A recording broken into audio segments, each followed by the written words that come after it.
말씀 듣기 전에 잠깐 기도하겠습니다. 하나님, 우리 가운데 함께 하시는 하나님, 이 시간 하나님의 말씀을 듣습니다.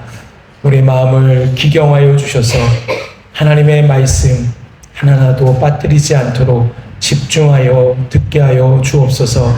그 말씀이 많은 열매 맺게 하여 주시고 머리로만 듣고 끝나는 것이 아니라 가슴으로 내려와 말씀을 실천할 수 있는 우리 성도들이 되게 하여 주옵소서. 예수님의 이름으로 기도하옵나이다. 아멘.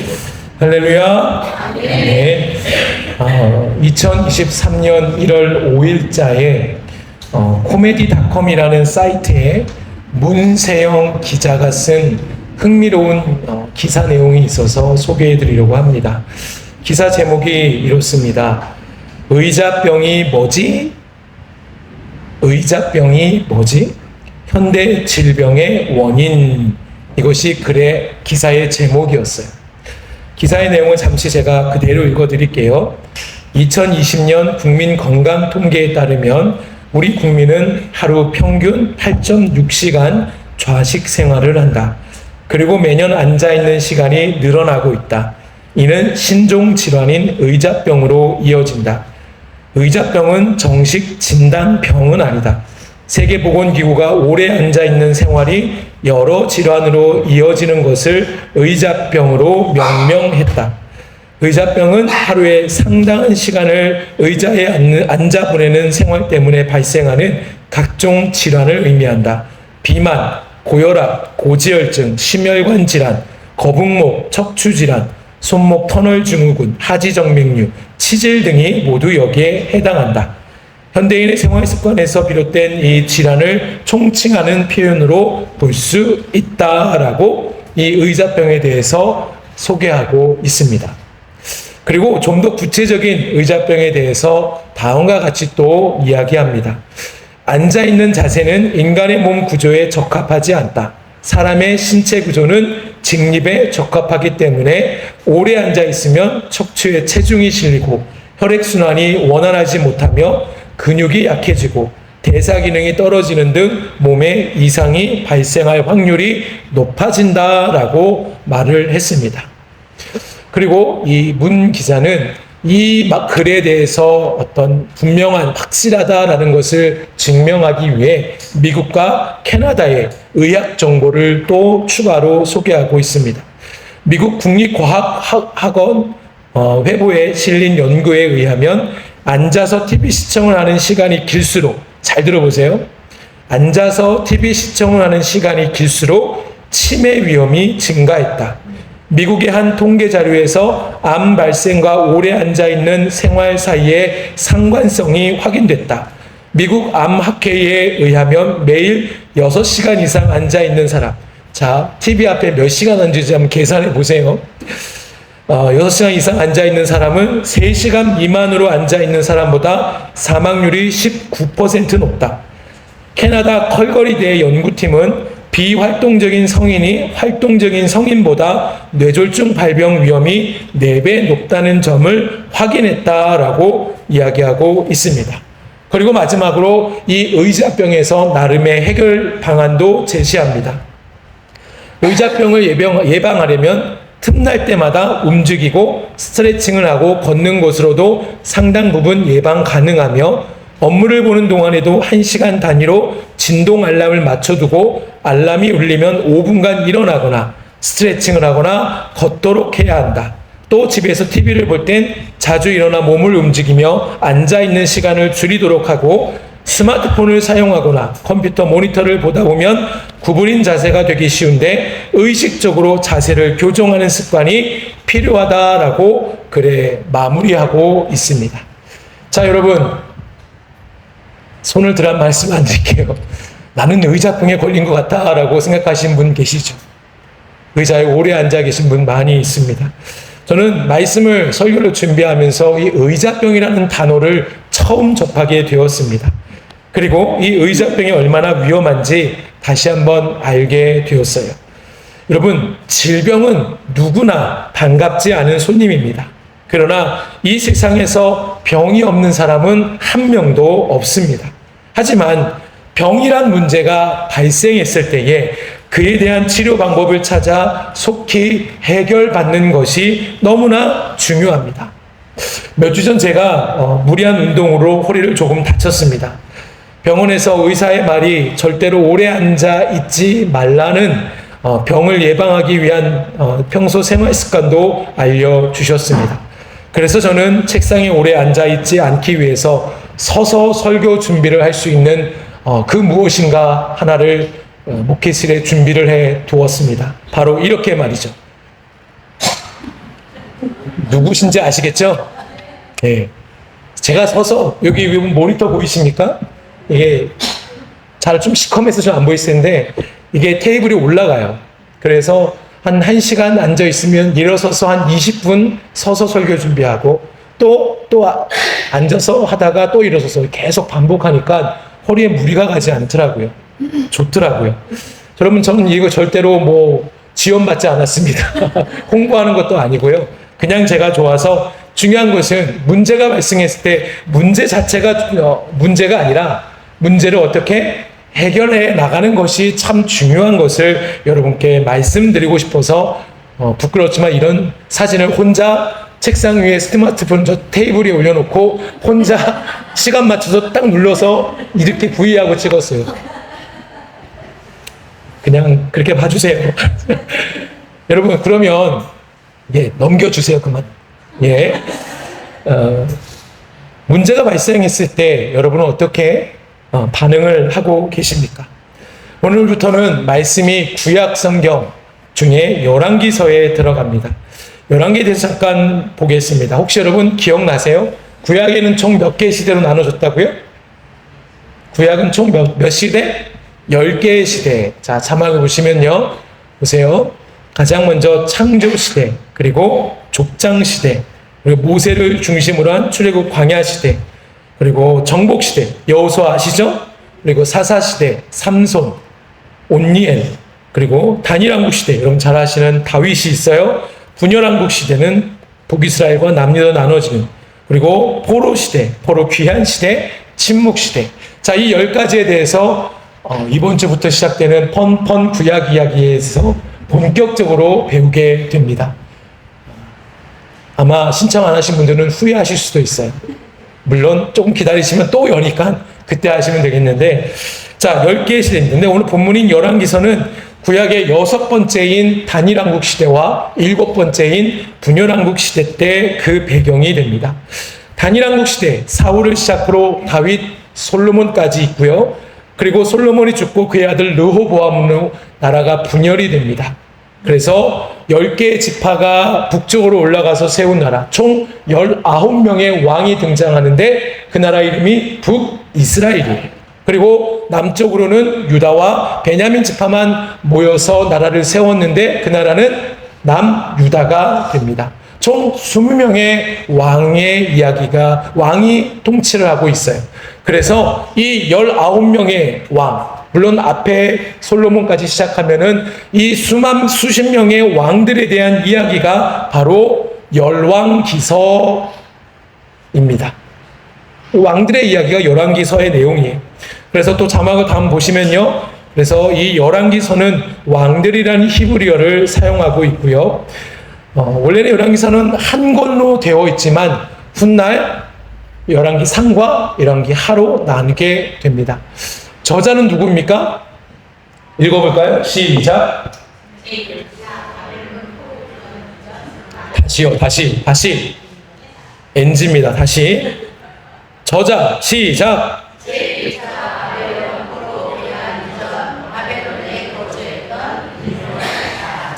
익명의 사람 누군가 썼어요. 그죠? 기록 연대는 BC 586년 남유다가 멸망한 후부터 제1차 포로에서 돌아온 포로 귀환인 BC 537년 그 사이에 어느 시기에 기록했을 것이다 라고 추정합니다. 자, 그러면 수신자는 누구라 되어 있습니까? 포로 가운데 있는 이스라엘 백성들에게 쓴 글이에요. 그러면 왜 썼을까요? 이게 중요하겠죠. 왜 이 열왕기서를 저자는 기록을 했을까? 보면요, 포로인 이스라엘 백성들에게 믿음과 정체성을 심어주기 위해. 무슨 말일까요? 여러분, 이스라엘 하면은 쉽게 붙는 별명이 뭐냐? 선민이에요. 선민. 선민은 무슨 뜻이죠? 선택받은 백성. 누구에게? 하나님께. 온 우주 만물을 창조하신 하나님께 선택받은 백성이 이스라엘이에요. 근데 이스라엘이 분열되고 북이스라엘은 아수르에 멸망당해요. 남유다는 바벨론에 의해서 멸망을 당해요. 그러면 아니 우리는 하나님이 선택하신 백성인데 왜 우리는 멸망당해야 되는가? 왜 지금 포로로 잡혀와 지금 이렇게 쎄 빠지게 고생하고 있느냐? 이런 자신의 신앙에 대한 믿음의 회의가 있었던 거죠. 그래서 열왕기서를 그들에게 보내주면서 우리는 이런 백성이다. 하나님은 이런 뜻이 있다. 라고 저들의 믿음과 정체성을 다시 회복시켜주기 위한 목적으로 이 열왕기서를 기록했다라고 여러분 알고 넘어가시면 되겠습니다. 그러면 좀 더 구체적으로 열왕기 상과 열왕기 하로 나뉜다고 했죠. 열왕기 상은 솔로몬 때부터 이제 이스라엘이 분열되잖아요. 남유다는 제4대 왕 여호사밧까지, 그리고 북이스라엘은 제8대 왕 아하시아의 중반까지의 이야기, 약 120년간의 역사를 다루고 있습니다. 그리고 열왕기 하는 이 남쪽은 어떻게 돼요? 북쪽부터 볼게요. 북이스라엘은 제8대 왕 아하시아 왕의 통치 후반부터 마지막 19대 왕 호세아까지, 그리고 남유다는 어디까지요? 읽게요. 시작.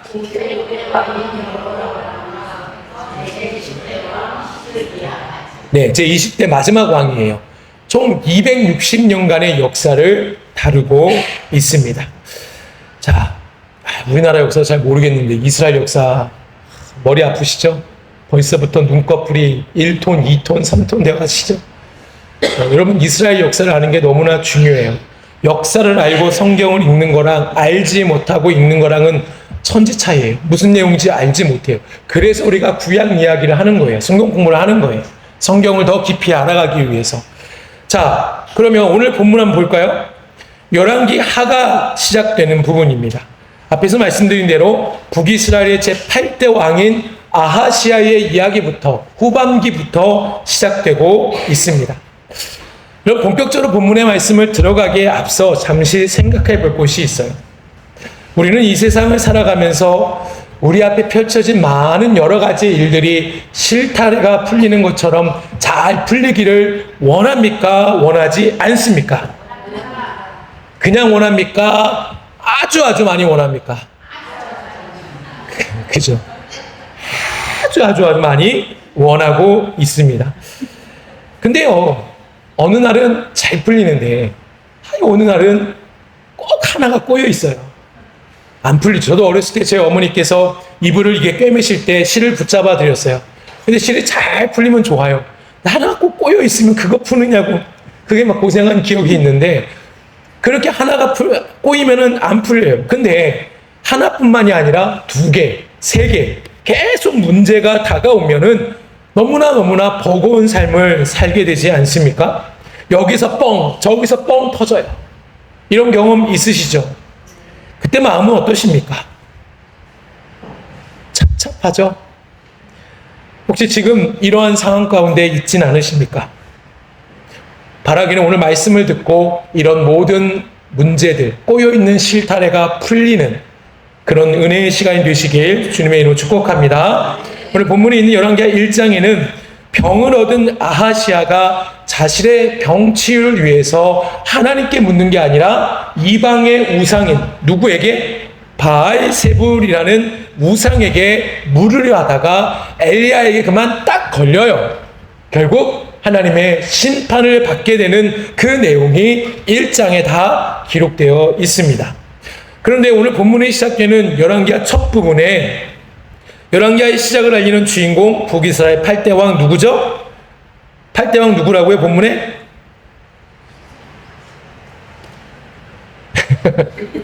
8대 왕 누구라고요? 아하시아. 아하시아에게도 몇 가지 문제가 발생하고 있다라고 저자가 계속 힌트를 주고 있어요. 읽는 사람들로 하여금. 그가 가진 문제는 뭐였을까? 우리가 1절을 읽어보겠는데요. 읽으실 때 지금 아하시아의 마음이 어떨지 한번 생각해 보는 그 마음으로 한번 읽겠습니다. 시작. 아멘. 열왕기서에서 나오는 이스라엘은, 열왕기 하에서 나오는 이스라엘은 모두 북이스라엘을 얘기를 해요. 그리고 읽다 보면 유다라고 나와요. 유다는 곧 남유다를 얘기하는 거예요. 그렇게 이해하시면 됩니다. 여기서 말하는, 보면 이스라엘은 북이스라엘이에요. 근데 누가 배반해요? 모압이 배반하고 있어요. 모압이. 한 나라의 왕이에요. 근데 그동안 나를 섬기고 있던 모압이 배신했어요. 이것이 그가 가진 첫 번째 문제였어요. 모압은 본래 다윗이 정복해서 다윗 그 이스라엘에 속한 속국이었어요. 그런데 이스라엘이 남과 북으로 나뉜 후에 북쪽에 북이스라엘의 지배를 받던 나라가 모압이었어요. 그런데 이 아하시아의 아버지가 누구죠? 아합이죠. 아합이 아람과 전쟁을 치러서 졌을까요? 이겼을까요? 어떻게 아세요? 졌어요. 져서 북이스라엘의 국력이 약해졌어요.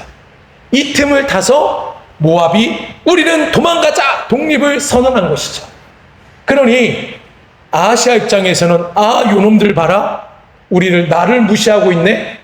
그래서 속해 가서 반란을 제압해야겠다라는 생각으로 준비하고 있었던 터였어요.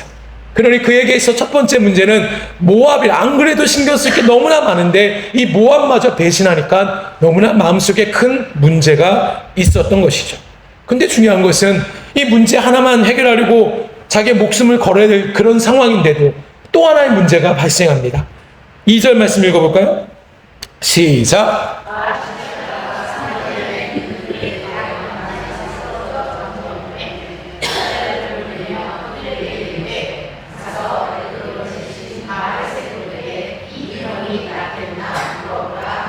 아멘. 모압을 제압해야 하는 큰 숙제가 있었던 아하시아 그만 다락방에 있다가 난간에서 떨어져 병을 얻게 됩니다. 갈 길이 바쁜데 그의 발걸음을 육체의 병이 잡았던 것이죠. 우리가 아하시아라 생각해 볼 때 얼마나 황당할까요? 왜 자꾸만 이런 일이 나에게 발생하는 거야? 참 이해가 되지 않네. 왜 이러지? 옛날 어르신들은 이때 뭐 해요? 뭐 하자 그래요? 예? 예, 굿을 해야 된다. 그렇죠? 굿을 해야 된다. 뭔가 문제가 있다. 그래요. 이 바로 아하시아가 그런 많은 문제들이 지금 다가오고 있었습니다. 결국 그는 모압을 제압하기는커녕 침상에 누워 죽게 되는 그 참혹한 결과를 맞게 되었습니다. 자, 여기서 우리가 한 가지 궁금한 점이 생깁니다. 왜 아하시아에게는 이러한 문제들이 계속 다가온 것일까? 하나의 문제를 해결하기 버거운데 또 다른 문제가 발생하여서 아예 모든 문제를 해결할 수 없게 되는 자신의 현실을 보며 어떤 마음을 그가 가졌을까요? 아마도 모든 문제를 해결할 수 없는 자신의 지금의 현실을 바라보며 내가 왜 이럴까? 빨리 모압을 정벌해야 되는데, 빨리 이 북이스라엘을 강하게 만들어야 되는데 왜 하필 또 나는 난간에 왜 떨어졌을까? 침상에 누워서 자신의 모습을 보면서 좌절하고 낙심하고 있지 않았을까요? 무기력해하지 않았을까요? 저도 이런 마음을 알고 있습니다. 여러 가지 문제가 많이 닥쳤을 때에 도대체 어떻게 할 수 있는 방법이 없더라고요. 기도할 수밖에 없는 상황임을 알면서도 기도의 자리로 못 가겠더라고요. 걸음걸이도 무거워요. 누군가가 엄청난 무게를 내 어깨로 누르고 있는 상황이에요. 그냥 멍해요. 이런 경험 있으십니까? 사람들과의 만남도 쉽고요. 열심도 없어요. 도대체 할 수가 있는 일이 없으니까. 내가 지금 뭐 하고 있는지, 난 왜 이럴까? 내 스스로의 그런 나약함으로 있었음을 저는 경험해 본 적이 있습니다. 그러면 이러한 많은 문제들이 계속 다가올 때 우리는, 성도들은 과연 어떻게 해야 되는 거예요? 그 방법은 바로 결론적으로 말씀드리면 우리는 반드시 이곳으로 달려가야 합니다. 어디일까요? 오늘 말씀의 제목입니다. 한번 읽어볼까요? 시작. 네, 문제가 발생했을 때 다락과 침상으로 우리는 반드시 달려가야 합니다. 오늘 본문에서 2절과 4절에 보시면 다락과 침상을 거론하고 있어요. 아하시아가 병이 난 곳이 어디라고 합니까? 2절에서 다락이 했어요. 다락. 그가 있었던 다락은 사마리아 궁전의 다락방으로 공기순환이 잘 되었고 아주 개인적인 사생활이 보호된 곳이었어요. 그러니 이 왕으로는 그곳이 자주 애용하는 휴식처였습니다. 아하시아 왕은 바로 이 다락에서 밖을 내려보다가 나무로 만들어진 난간이 부서지면서 밖으로 떨어졌던 것이죠. 그에게 있어서 휴식처였던 다락이 이제는 분명 상처로 남은 장소가 되었습니다. 그리고 본문 4절을 보시면 다락에서 떨어진 그는 이제 어디에 있습니까? 침상에 있는 거예요. 침상. 침상은 원래 수면을 취하는 곳이에요. 쉼은 없는 곳이지만 그에게는 이제는 그곳이 어디예요? 병을 치료받아야 하는 곳. 결국은 병으로 죽음을 맞이하게 된 마지막 그의 장소가 어디라고요? 침상이에요. 근데 저는 오늘 여러분께 말씀드리고 싶은 거예요. 다락과 침상으로 문제가 발생했을 때 달려가라는 거예요. 말이 됩니까? 죽음이 있는 곳으로 가라고요? 병이 있는 그 침상으로 가라고요? 문제가 있는 그곳으로 가라고요? 무슨 말일까요? 여기서만 끝나면 문제가 이해가 되지 않겠죠. 하지만 오늘 말씀의 저자는 계속 1장을 계속 보시면은 이 다락과 침상을 계속 강조하면서 얘기하고 있어요. 왜 그렇게 강조했을까? 그것은 다른 사람의 다락과 침상의 이야기를 너는 기억하라는 거예요. 누구냐? 엘리야와 엘리사의 다락과 침상을 기억하라는 거예요. 이들에게 있어서 다락과 침상은 절대로 잊을 수 없는 특별한 의미가 있는 바로 은혜의 장소였습니다.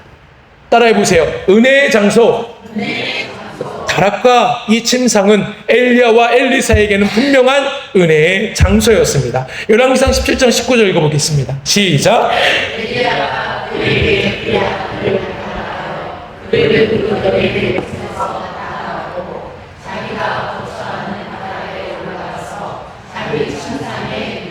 아멘. 이 엘리야가 다락에서 누구를 고칩니까? 누구를 살립니까? 사르밧 여인의 죽은 아들을 살려주는 역사가 일어납니다. 또 열왕기하 4장 10절입니다. 시작.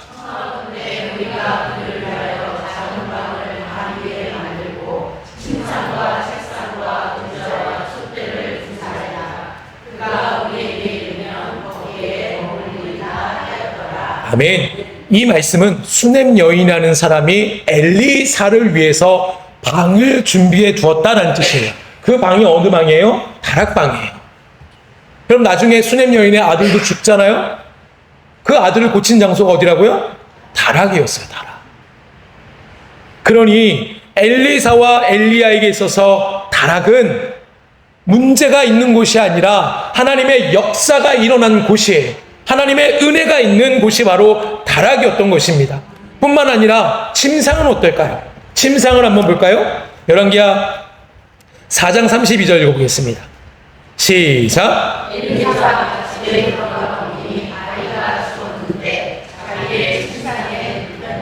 아멘. 침상이 눕혔는데 부모님의 침상이 아닌 누구의 침상? 자기의 침상. 누구? 엘리사의 침상에 아이가 누웠어요. 결국 하나님께서 그 아이를 살려주셨습니다. 간절히 기도했더니 하나님이 살려주신 장소가 바로 그의 침상이었던 것이에요. 할렐루야. 엘리야와 엘리사의 입장에서 다락과 침상은 아하시아가 기억하는 병과 죽음의 장소가 아니라 하나님의 전적인 은혜가 임한 장소였기 때문에 그들에게 있어서 다락하면 어떤 생각이 날까요? 침상하면 어떤 생각이 날까요? 오직 하나님의 역사만이 기억되는 곳이에요. 할렐루야. 여러분 퀴즈 하나 내겠습니다. 하나하나씩 보여드릴 텐데 장소 혹은 물건을 보여드리면 이것이 누구와 관계됐는지 한번 말씀해 보세요. 첫 번째 퀴즈 첫 번째 한번 보세요. 삭개오죠. 돌 무화과 나무라고 해요. 옥나무가. 여기서 삭개오는 누굴 만나요? 예수님을 만나서 그의 인생이 바뀌는 곳이 어디예요? 뽕나무예요. 그러면 그가 뽕나무를 볼 때마다 어떤 마음이 들까요? 나를 만나주신 그 예수님의 은혜를 기억하며 눈물이 나오지 않을까요? 두 번째, 신약시대의 우물가. 누굴까요? 그렇죠. 사마리아 여인이에요. 아무런 소망이 없는 그 여인이 예수님을 만나자 바뀌었어요. 주님, 그 생수를 나에게도 주옵소서. 그녀는 나중에 우물가에 갈 때마다 만났던 예수님을 기억하며 내 안에 생명의 그 기쁨과 은혜가 넘치게 되지 않았을까요? 세 번째, 베델입니다. 누굴까요? 야곱이에요. 맞아요. 베델은 야곱이 그 고난과 힘든 가운데 하나님을 만났던 장소였죠. 그리고 마지막, 모리아산. 누구죠? 이삭. 예, 맞아요. 이삭도 맞는데 저는 아브라함을 얘기하고 싶어요. 왜? 아브라함이 하나님의 명령을 받아 100세 때 얻은 아들 이삭을 내 아이에게 바치라고 제단으로 간 산이 모리아산이에요. 그때 아브라함이 누굴 만나요? 하나님을 만나요. 물론 늘 하나님과 동행했지만 하나님은 어떤 하나님 만났냐?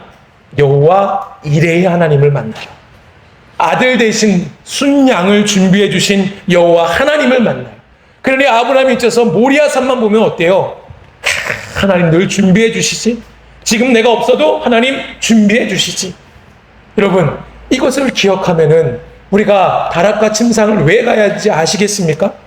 왜 문제를 가지고 왜 전전긍긍 내가 해결하려고 그렇게 노력하고 그러다 보고 지치고 쓰러져 있습니까? 하나님은 다락과 침상으로 빨리 오라고 하시는데 왜 자꾸만 세상에서 내가 세상의 방법으로 해결하려고 그렇게 하고 있냐는 거예요. 야곱의 베델을 기억하시기 바랍니다. 목숨 걸고 하나님 앞에 기도한 장소가 베델이었어요. 하나님께서 그를 만나주셔서 그에게 꿈과 소망을 다시 회복시켜 주셨어요. 언약을 다시 회복해 주셨어요. 그리고 그에게 어떤 복을 주십니까? 너의 이름을 야곱이 아니라 뭐라? 이스라엘로 바꾸라 하십니다. 그곳이 어디라고요? 베델이에요. 베델. 35장 3절 한번 읽어볼까요? 시작.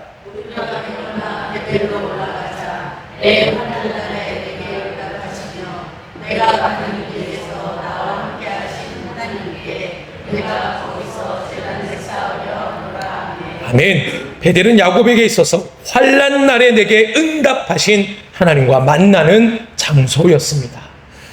말씀을 정리합니다. 사랑하는 여러분, 오늘날 살아가기가 너무 힘듭니다. 하나의 문제만 해결하기도 버거운데 그 문제가 계속해서 다가올 땐 우리는 과연 어디로 가고 있는지 한번 우리의 삶을 돌아보기를 원합니다. 기억하세요. 문제가 계속 일어난다는 것은 분명 하나님께서 나를 만나기를 원하신다는 사인임을 믿으시기를 바랍니다. 그러면 우리는 하나님의 그 만남의 은혜가 있는 장소로 지체하지 말고 달려가야 합니다. 그곳이 어디입니까? 여러분이 하나님과 만났던 바로 기도의 자리예요. 다락과 침상의 자리고 베델이고 뽕나무고 모리아산입니다. 우물가입니다. 아하시아의 다락과 침상이 아닌 엘리야와 엘리사의 다락과 침상으로 달려가야 합니다. 그렇게 우리가 달려가면은 하나님께서 이렇게 우리를 만나 주십니다. 예레미야 29장 11절 13절 말씀 시작. 여호와의 말씀이라 너희를 향한 나의 생각을 내가 아나니 영원히로 제한이 아니라 너희에게 미래와 희망을 주는 것이냐. 너희가 내게 부르짖으며 내게 와서 기도하면 내가 너희들의 기도를 들을 것이요 너희가 온 마음으로 나를 구하면 나를 찾을 것이요 나를 만나리라. 아멘. 문제로 인해 지쳐있는 연약한 우리를 안아주시고 위로해 주시고 또 다른 비전을 주시는 하나님을 만나시는 그 은혜의 장소로 지체하지 말고 달려가시는 우리 믿음의 성도들 되시길 주님의 이름으로 축원합니다. 이 시간에 말씀을 기억하며 결단하는 찬양 기도하기를 원합니다. 하나님, 제가 이제는 세상으로 내뱉는 것이 아니라 달려가는 것이 아니라 다락과 침상으로 베델로 뽕나무로 기도의 자리로 나아가게 하여 주옵소서. 하나님, 나를 만나 주옵소서. 나의 작은 신음에도 응답하시는 하나님을 만나기를 원하오니 주여 나를 만나 주옵소서. 이 마음으로 함께 찬양합니다.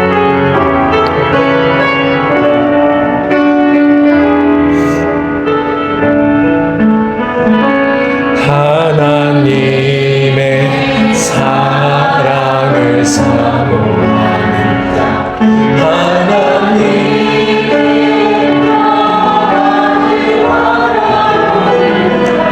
너의 모든 것 창조하신 우리 주님이 너를 얼마나 사랑하시니 하나님께 찬양과 경배하는 자, 하나님의 선하심을 닮아가는 자, 너의 모든 것 창조하신 우리 주님이 너를 자녀 삼으셔. 하나님 사랑의 눈으로 하나님 사랑의 눈으로 너를 어느 때나 바라보시고 아멘. 하나님 인자한 그리스도 기울이시니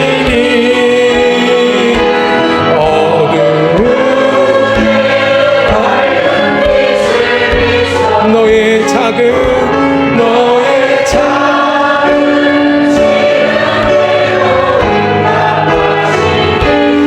너는 어느 곳에 있든지 주를 향하고 주만 바라보. 하나님 사랑의 눈으로 하나님 사랑. 우리 두 손 들고 찬양하길 원합니다. 너를 어느 때나 바라보시고 하나님 인자한 하나님 인자한 그리스도 언제나 너에게 기울이시니 어두움에 밝은 빛을 비춰주시고 너의 작은 신음에도 응답하시니 너는 어느 곳에 있든지 주를 향하고 주만 바라보. 우리가 손들고 함께 기도하길 원합니다. 하나님 우리가 타락과 침상으로 달려가겠습니다. 내 스스로 문제를 해결하려 하지 않고 나의 작은 신음에도 응답하시는 하나님께 달려가겠습니다.